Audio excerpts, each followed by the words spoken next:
Bentornati carissimi spettatori meteo, un nuovo aggiornamento. Vediamo dal grafico adesso in questione la situazione a partire dalla settimana di Natale, quando un veloce fronte freddo potrà portare dell'instabilità soprattutto, come vedete, sulla Grecia per il posizionamento di questo minimo sullo Ionio in modo specifico, e per portare ondata di maltempo sulle regioni dell'estremo sud in modo particolare. Quindi un'Italia divisa in due per quanto riguarda Natale, con il vantaggio più che altro delle regioni meridionali rispetto a quelle settentrionali, che vivranno quindi di condizioni più asciutte e soleggiate, con temperature nel complesso comunque al di sotto della media del periodo. Un condizionamento che porterà comunque nel corso dei prossimi giorni all'arrivo di un'ondata di maltempo che cambia soprattutto a partire da giovedì.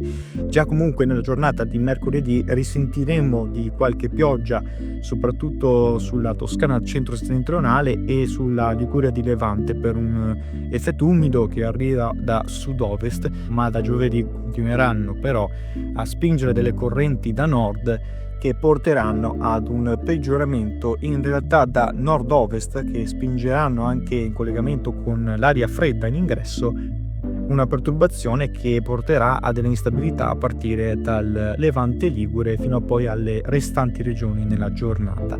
Sì, possiamo vedere come avremo fenomeni a carattere di rovescio dal pomeriggio in Lombardia e in serata sul Triveneto, avremo più deboli invece sul nord-ovest e sulla Romagna, Toscana e Lazio comprese, e anche l'Alta Toscana. Comunque altrove invece avremo ancora della stabilità, così come anche al sud e sulla Sardegna. Le nevicate sulle Alpi che comunque si attesteranno attorno ai 1300-1500 metri, insomma ancora piuttosto elevate per quanto riguarda la giornata di giovedì, e si vedono appunto gli accumuli comunque entro la fine della giornata, dove saranno presenti, come si vede, sempre sulle Mante Ligure, sulla Alta Toscana.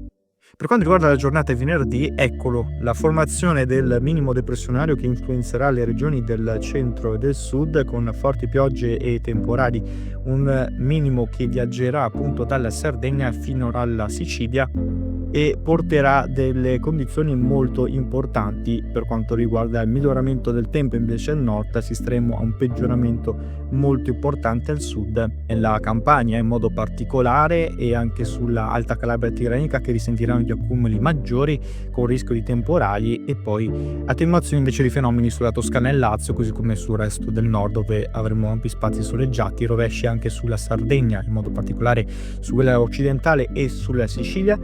Anche qui soprattutto quella centro-occidentale. Sul versante adriatico i fenomeni interesseranno soprattutto Marche, Abruzzo, con delle nevicate che qui avremo invece, attenzione, tra i 600 e gli 800 metri. Addirittura sulle Marche sono previsti fino a 30 cm di neve sulle vette appenniniche. La grafica raffigura dove saranno presenti le nevicate. Man mano che tendiamo ad andare più giù saremo al di sopra dei 1000 metri di quota, ovviamente, e con fenomeni comunque meno interessanti. E per quanto riguarda la giornata di sabato, segnalo che avremo degli ultimi fenomeni sulla Sicilia settentrionale, ancora una volta lungo le Marche e sulla Puglia in modo particolare, con fenomeni comunque in esaurimento a partire dal pomeriggio. Per quanto riguarda dal 21 del mese potremo assistere appunto al cambiamento che avevo detto, l'accenno per l'arrivo della perturbazione dal 23, che potrà interessare appunto anche le regioni del nord, ma comunque in modo davvero blando, perché qui soffieranno i venti forti da nord, che non riusciranno a causare alcun minimo.